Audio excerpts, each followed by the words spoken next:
Guys এ হচ্ছে বহুভক্ত শিয়াল। শেখ হাসিনা পালিয়ে গেছে, শেখ হাসিনা নাই, শেখ হাসিনা চলে গেছে, শেখ হাসিনা পালায় না। গাইজ শিয়ালের বাসায় খাবার শেষ হয়ে যাওয়ার কারণে শিয়াল বউ শিয়ালকে ইচ্ছা মতন বকতেছিল, আর একটা বন্দুক ধরিয়ে দিয়ে বলে যাও শিকার করে নিয়ে আসো। প্রেম ভালোবাসা খুব মারাত্মক জিনিস, বুঝছি, মানুষের পঙ্গু করে দেয়। এই মালে এতটাই বড় যে খরগোশের পাশ কাটিয়ে খরগোশ শিকার করতে যাচ্ছে।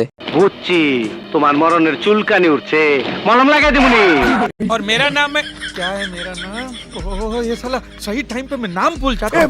बदल अभी मेरे को किसी ने बोला कि मणिलाल किधर जा रहा है, तो अभी ये बोला मणिलाल। हाँ स्मार्ट है हाँ?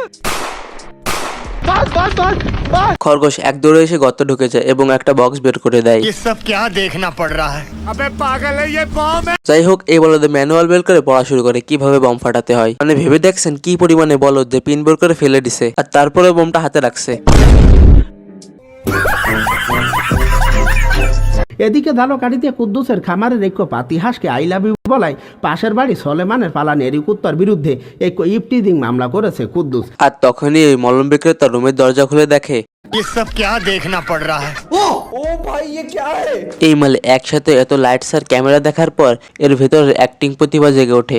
চট্টগ্রাম যদি ভারতে চলে আসে তাহলে ল্যান্ড লক বলে একটা শব্দ আছে, অর্থাৎ উত্তর পূর্ব ভারতের এই মুহূর্তে কোনো সমুদ্র পথ নেই। চট্টগ্রাম যদি ভারতের অংশ হয়ে যায় তাহলে এই যে ডিস্টেন্স, সেই ডিস্টেন্সটা একদম মিটে যাবে। এবং তার পাশাপাশি চট্টগ্রাম কিন্তু এই পুরো জায়গাটা যদি ভারতের অংশ হয়ে যায় তাহলে এবার ভাবা আজকে যে কোনো সময় মোর ছোট বউয়ের আব্বা মানে মোর হৌর বয়রা মিয়ার গড়া চালের উপর দিয়ে ঘন্টায় 300 থেকে 350 কিলোমিটার বেগে দমকা থেকে একসের জড়ো হাওয়া বয়ে যাইতে পারে এবং সেই সাথে গুড়ি গুড়ি বৃষ্টির সম্ভাবনা আছে।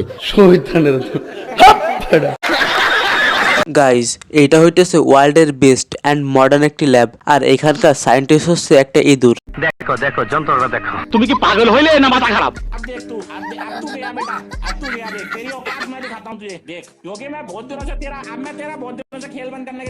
মানে এই সায়েন্টিস্ট একটা বিড়াল রোবট আবিষ্কার করেছে। देखा आपने लापरवाही का नतीजा है। কিন্তু এই বেড়ালের রোবটটা ইঁদুরকে উঠিয়ে নেয়। তুই কি আমারে ফুটপাতের মাস্তান ভাবছ?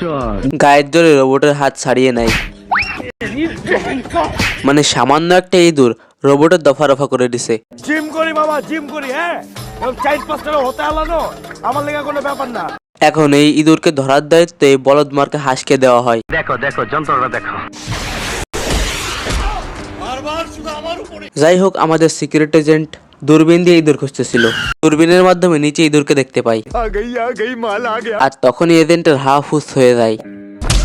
গাইজ এই ছিল আজকে আমাদের ভিডিও। আশা করি ভিডিওটি আপনাদের সকলেরই ভালো লাগছে। আমাদের এই চ্যানেলে নতুন হয়ে থাকলে অবশ্যই আমাদের চ্যানেলটিকে সাবস্ক্রাইব করে রাখবেন। নতুন একটি ভিডিও দেখতে এই পাশে ক্লিক করুন।